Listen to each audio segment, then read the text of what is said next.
Welcome to StaarCast, a show about tarot, divination, and all things mystical. StaarCast is a celebration of StaarCon, the Southeastern Tarot Artist and Readers Conference. I'm Amy Mauser, and here's your host, Christiana Gaudet.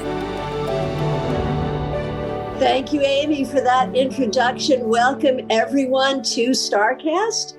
I'm Christiana Gaudet, and with me today is Marion Kirk. Hi, Marion. How are you? Hi, Christiana. I'm really good, thanks. How are you? I am very well, and I'm so excited to be speaking with you. Of course, you were one of our presenters at the first ever StaarCon. So we're going to talk about who you are and what you presented, and also what you enjoyed at StaarCon. So let's start, though, with who you are in tarot. I mean, I'm sure you're a lot of different things, but talk to us about the work you do with tarot. Well, tarot is it's always been a part of my life, for as long as I can remember. There's a kind of joke that it's the tarot and spirituality, it's the kind of family business. So I've grew up reading tarot, and I'm a professional reader, full time just now, hopefully for a while yet. And I teach. I have got my mentoring students that I take through from complete novices to professional level if they want to do that. A lot of clients are met with students, they just want to learn for the love of tarot. And as I say, I read professionally. I've spoke at StaarCon because you Yes. because you told me to and asked me ever so politely. And so I've got a YouTube channel that I go on and kind of mess about with, but kind of business wise, I'm just enjoying the whole tarot experience thing. Wow. So now I didn't know this about you. So you've been reading tarot your whole life.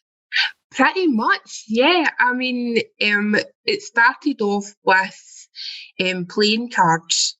Mm-hmm. That's the first kind of physical memory that I've got, maybe being kind of 5 or 6 years old.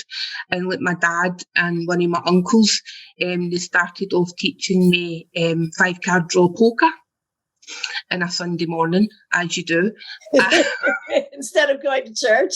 Exactly. No, don't do that.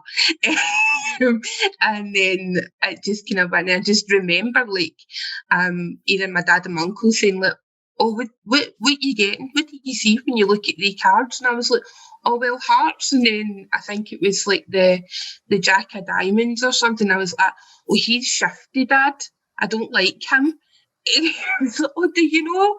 And then it was just such a normal thing, It was like when we said oh, my imaginary friend said X, Y, and Z to me, it was very much like, oh, and what does your imaginary friend look like? And you would say, oh, don't worry, that's your grandfather or that's your grandmother. It was very much, I just grew up in that environment.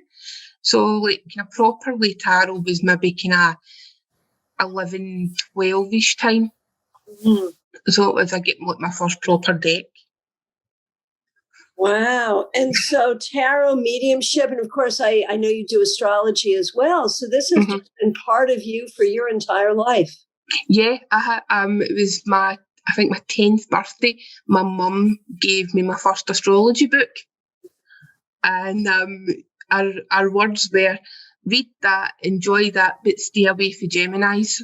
No offence to any Geminis watching, but it was she's like, you're a Taurus. Keep away from them. Wow. It's just so interesting. I know you're there in Scotland, and I don't know how it is there. But here in the United States, there are a lot of people who grow up in households the exact opposite of what your experience is, where there is a religious prohibition against this kind of thing. And these poor kids are very psychic, and they're having these experiences, and they are shamed for them, or they have to hide them, or they're told it's not a real thing, or it's a sinful thing. And, I recognize, because I've always admired you and just the way you work with spirit. But now I understand that part of that is what happens when you grow up being encouraged to do it rather than being shamed. Yeah, well, you kind of turn it like me, a bit loopy at times. But, So when we talk about your StaarCon presentation, you did a really interesting topic. Can you tell us about your topic?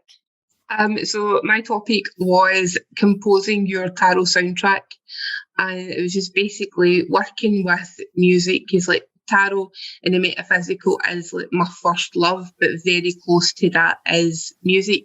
I don't play any instruments or anything.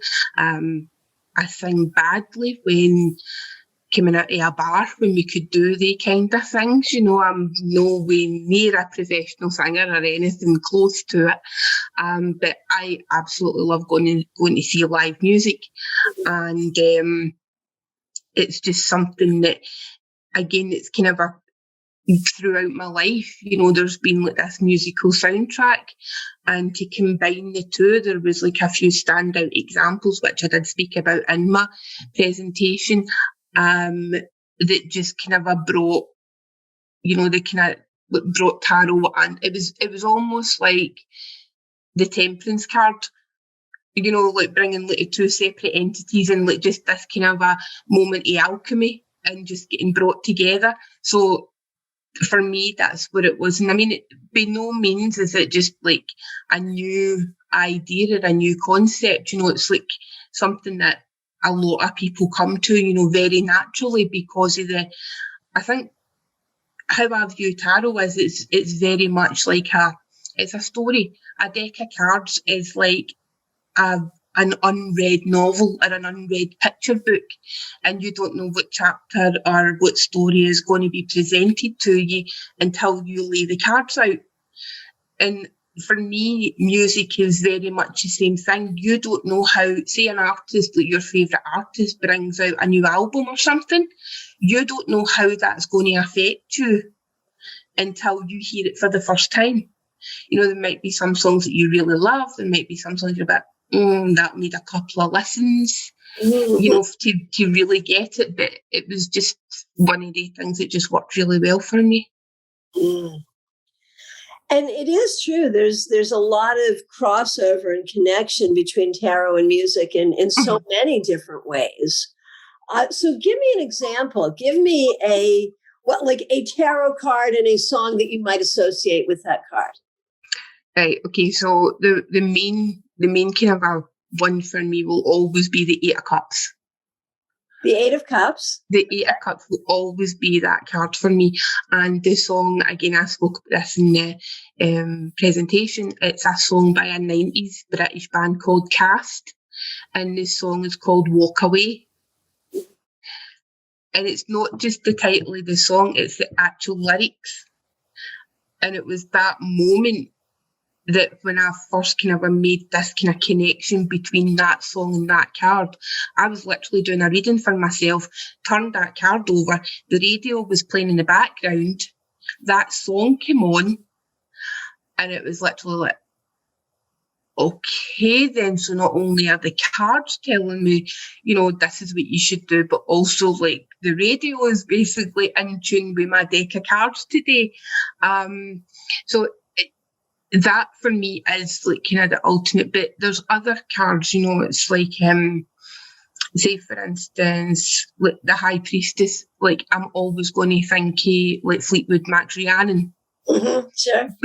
Because you just, if you're if you're a fan of Fleetwood Mac, if you're a fan of Stevie Nicks, then you're always going to associate some kind of card with that music if you're in this kind of world. Sure. Absolutely. Absolutely. And, it's an interesting thing. I had tickets once. I got free tickets to go see the medium John Edward. I don't know if you know. Oh, yeah. Sure. My mum's a huge fan. There you go. He was fun. And he was speaking in the beginning about how those who have passed on communicate with us through songs on the radio. And we've all had that experience where you turn on the radio and you hear that song and you just know it's a sign, it's a specific message from someone. Now, I worked in radio and I know how songs get on the radio. I know how that really happens technically and mechanically and business-wise. And it has nothing to do with spiritual influence. No. And yet, I would have to agree that there are times when the synchronicity of the station you happen to turn to and what they happen to be playing at that particular time really does seem to come from spirit. And, you know, it's one of those things where the mundane is the mystical and the mystical is the mundane. And it's really hard to explain how that happens. But I think a lot of us agree that it does, right? Yeah, I mean, I think it's the same as anything. It's like if you open yourself up to receiving signs or messages from, whether you call it a higher power, your intuition, a person that's passed in spirit, you know, if you open yourself up to receiving a message, then it's going to appear. You know, if you just walk about like blinkered or blindfolded, like a bit like to a sword, if you like, completely blindfolded, refusing to see anything out with, you know, what you know to be true, then you're not going to see anything. And like going back to like how I was brought up, it's like we were encouraged, you know, to see things. You know, if it was like, I don't know, like a kind of pattern of seashells on the beach. You know, and it'd be like, oh, what do they look like to you? Oh, well, they look like X, Y, and Z. And then like you would start getting messages for people. You know, other people sitting sunbathing. True story. I was 10. That's great. That's great. So I love that. I love, you know, music is in itself such a sacred thing. And to find those messages within it, I think can be so powerful. And even sometimes it's just the song that comes into your head. It's not even what's on the radio. And so if you have a tarot association with that, you know, you get the message of the music, but then you think about the card. But then I think what you're saying too is it's also true that as you're learning tarot, if you associate cards with songs, it makes it easier to learn the cards. Is that right? Yeah, because it's like I've found, like personally, and speaking to other people, and I seem to attract musicians to my practice. They seem to find me to read the cards for them, and it's delightful, you know, because I get free tickets to concerts. Remember when we could do that? I do, and I miss it. Yes. So like, you know, I would maybe be backstage at like a few gigs and that, and they'd be like, oh, Marion, have you got your cards with you? And I'd be like, have you got your wallet with you? And they'd be like, of course. So, you know, I'd be reading for them, you know, backstage, whatever. And I don't know, I think it's maybe just like being in that creative space. You know, creative people tend to be much more open to, you know, the kind of metaphysical or what can't be seen, because like a band or a singer, they can see the energy within a crowd when they're performing to a crowd, you know, that collective energy that's just, you know, you put so many fans in like a stadium or a concert hall, wherever, and they all love that band. You know, you can feel that. And I mean, you've seen it, like, I mean, I'm not old enough, but like kind of like watching Freddie Mercury back in the day, you know, the command he had on the stage, all those thousands and thousands of people, and even watching it like on like reruns or like, you know, just like recorded like TV and that, you can still feel that energy and the commanding presence that he had over the thousands of people. So it's such a powerful medium, just expressing energy, which is what that's what it is, right? That's what it is. So one pet peeve I have in this whole regard, because as you say, this practice of, let's find a song for each card of the major arcana or whatever. That's something that we do. We all do, and it's lots of fun. Yeah. I notice, though, that sometimes people will do it not so much with the meaning of the card, but just if the name of the card is in the song title, then you're in. And I want to go deeper. And I think sometimes it's not about the word, No. the fool, for instance. There's so many songs that have the word fool in the title. Mm-hmm. How many can you think of? Fool on the Hill, Only Fools Rush In, What a Fool Am I? There's did George Michael not do one like Kissing a Fool or something? Was it? I think something like that. Something. It for me. It doesn't work. Like sometimes it works like that, because like the 8 of Cups, and then like they can have an absolute directness of the song "Walk Away." Right.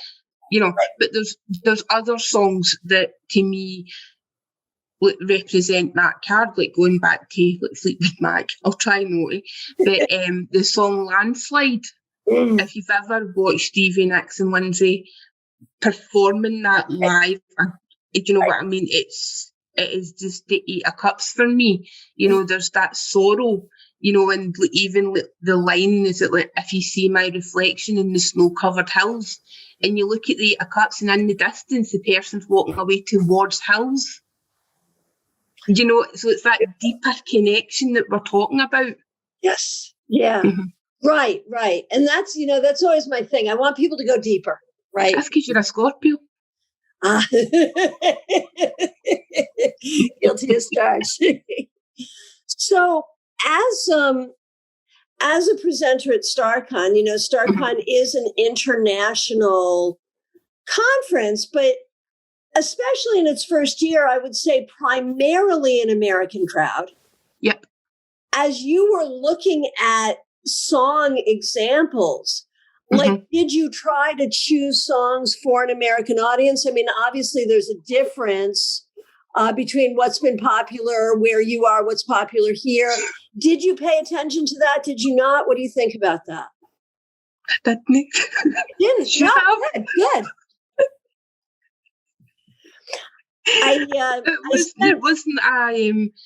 There wasn't a conscious thought, and for me, the presentation wasn't so much like me giving a list of cards and a list of songs, because that's very much what works for me.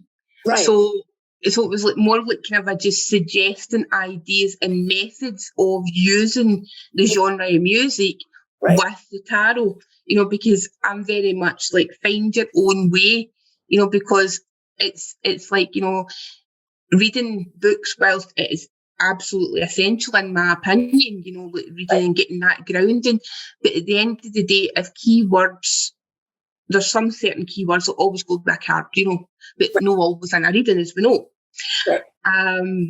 So it's like, I didn't want to influence anybody watching that, so it was very much, come and watch my presentation and listen to me speak, but I'm not going to give you the answers. You'll need to do a bit of work yourself. Beautiful. When I was a very formative year, when I was 15, I spent some time living in England. And I was really surprised at how different the popular music was at the time. And I fell in love with a lot of what people were listening to in England. And then I was sad when I got back to the US and no one knew what I was talking about. Oh, well. But obviously, Fleetwood Mac, of course, is international appeal, certainly. Yeah. So who are some of your favorite bands? Well, I'm very much, basically, music-wise, I still live in the 90s because that was a really happy time before manufactured music really took over the world. Okay, fair enough. So I'm like kind of let's see, like your kind of Britpop bands like Oasis, Blur, that kind of thing, very kind of leaning into like kind of like the 60s, like kind of Beatles, the Rolling Stones, that kind of thing. I'm very kind of band oriented. I'm not really a fan of like going and listening to just somebody singing like some ballads and that, and nah. Nah. Where's the drums? Where's the bass? Where's the crazy lead singer who's gone nuts at the front? But that's just the kind of music that I enjoy. But I've got a wide kind of taste in music. I'll pretty much listen to anything. But for live music, there needs to be that. And you'll know what I'm going to say, because it's like, when you're in the crowd and you just feel you're not really listening to the music, you feel it. Right. You feel it right in your soul almost. I know it sounds a bit kind of, but you feel it right inside you, and that's just the kind of music that makes me feel like that. Like a bit of rock, like the Killers. I absolutely adore the Killers. I'm scared to go to Las Vegas in case I found Brandon Flowers and decided to try and marry him,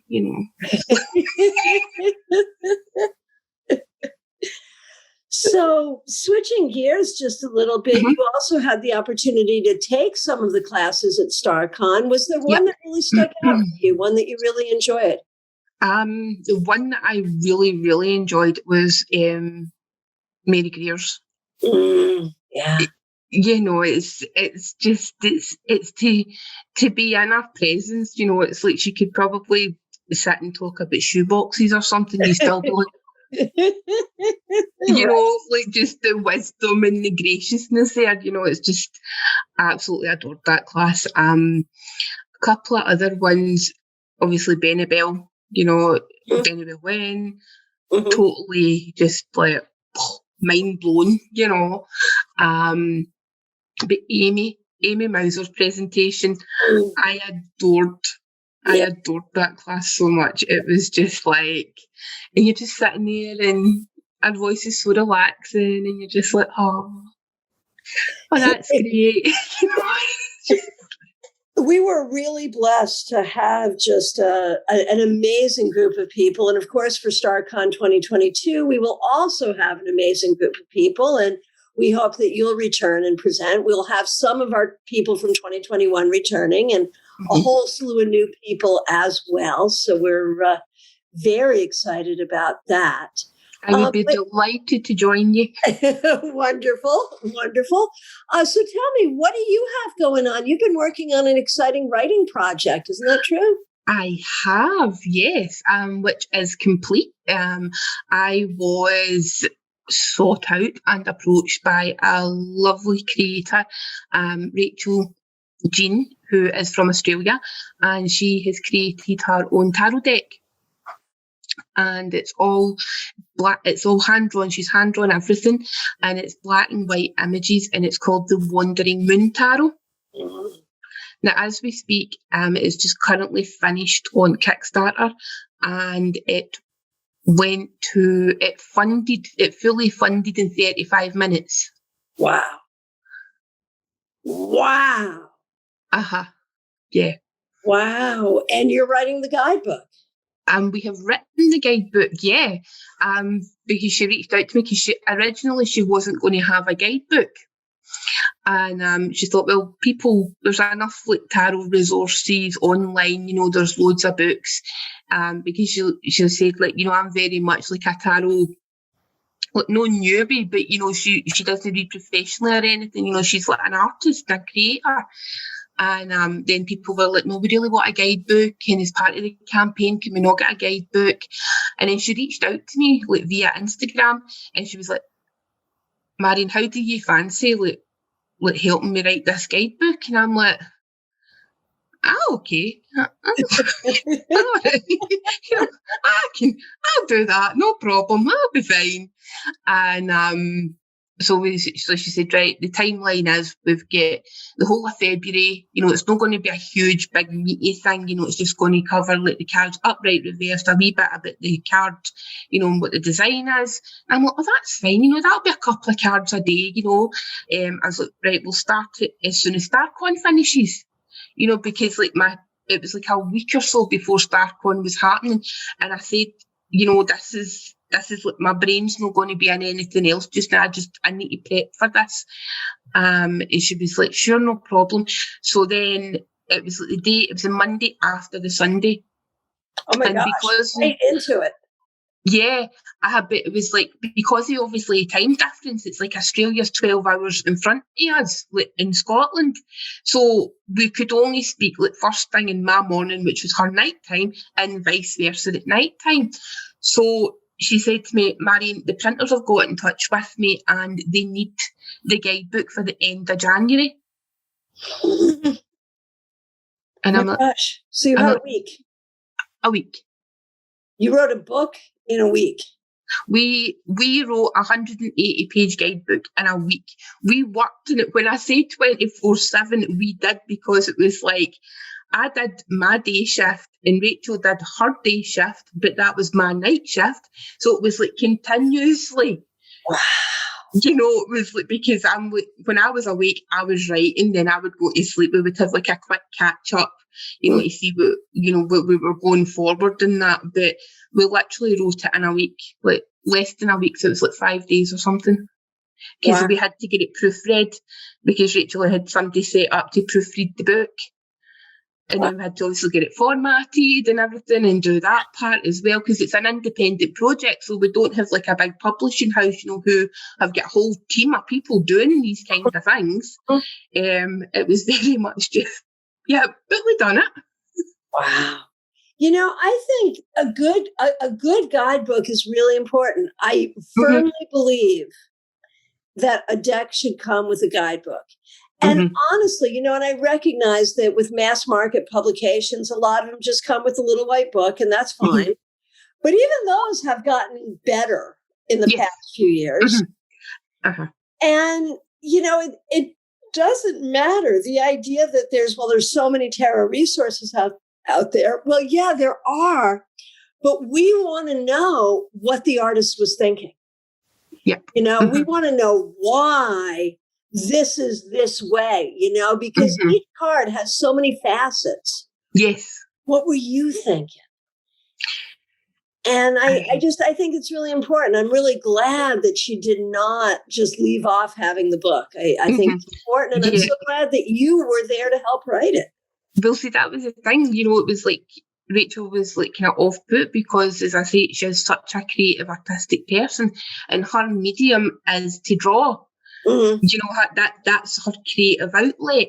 And I said, but this deck, it's screaming for a guidebook, because the images are completely different. They're completely different from the traditional like Waitsmith or any other system. So really, as a new reader, if you think about somebody just seeing this who's never picked up a deck before, there needs to be something, a jumping off point for that person, So it's, Rachel has done like the kind of description of the card and like her kind of thinking behind the card and the artwork, the way it was. I've kind of done a bit of the technical stuff, but again, it's very much kind of, Rachel sent me over the images. And how I've ended up writing it is really like, I said that I'm no like anonymous. Is that anonymous you call them? Like where you think the cards talk to you? Right. I'm no, I don't prescribe to it. And I think if somebody does that, then that's great. But I looked at each card and I literally looked at the images. Like I printed them out for my paper, like my printer. And I just looked at these images and I'm like, right. And I found myself asking out loud, I'm like, right, what do you want to say? Right. What do you want to say? I asked these images, what do you want to say? And then all of a sudden it was just like my intuition kicked in. It was the cards kicked in, and it was just like, right, okay, at some point now I felt like there was smoke coming off my keyboard, and I'm like, right, you're going to need to wish. You're going to just shut it. And it was so weird, because some cards wanted to talk much more than others. So it was like some cards literally wouldn't shut up. And other cards, it was like pulling teeth, trying to get them to say something.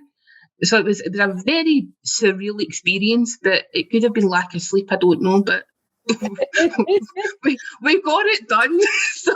But you bring up such an interesting point, though, around tarot animism, where, and, for those people who don't know, okay, so tarot animism is the idea that your deck on some level really is alive. that it has a spirit in some way. And then there's the other side, which is, I think, where you and I would typically fall is, no, tarot is cardboard and archetypes and images, and we put the spirit into it. Yeah. But, to your point, we have both had experiences where you are working with the deck and communicating with the deck or with the cards in some way where it does feel like the cards have their own voice. And so for those of us who are not animists, the question then becomes, so what is that? And I think that's where the animists say, well, that's why we're animists. And I think the rest of us are left just kind of saying, well, there's an interesting process. But, I'm just like, do you know what? If it was the deck, if it was the images, if it was a higher power, my higher self, one of my guides just deciding to tell me what to write, right now, I'm just relieved that whatever it was there and gave me the words and gave me the energy to get through that week. Right. Got it. Absolutely. So, Marion, if people would like to work with you, if they would like to have a reading with you, if they'd like to study with you, how can they find you? Well, at the moment, I am basically on Instagram and YouTube, and I've got an email address. My website is in the works. Okay. I've kind of been dragged kicking and screaming. It's like, Marion, you need a website. Do I really need a website? Yes. Right, okay, can I know just, but yeah, so that's in the works. But I'm on Instagram at MarionKTarot, the same on YouTube. If you wanted to get a hold of me, just reach out. And then my email address is MarionKTarot@gmail.com. Easy enough, MarionKTarot. That's like your name now. You're MarionKTarot. I've been called worse, it's fine. Marion, I want to thank you so much for being a presenter at the first ever StaarCon. And I want to thank you for spending some time here with me on StaarCast, sharing your thoughts, your experiences. It is so great to get to know you. You are such an authentic tarotist. And I think that people who don't really know tarot or who aren't a part of this community, they have some really interesting ideas about who and what we are. And I want all of them to listen to this and just hear you and hear your voice and just how genuine you are. And I think that, for those of us who are parents, I mean, it's too late for my kids, they're grown, but people who are having children, to recognize that if you raise your kids to hear the voice of spirit, they will. Yep, definitely. Yeah. All right. Thank you so much, Marion. We'll look forward to catching up with you again, and we'll look forward to seeing you at StaarCon 2022. Thank you so much, Christiana. Thanks for joining us for StaarCast. For more information about our annual conference, visit us online at StaarCon.com. That's StaarCon.com. We are looking forward to seeing you in January.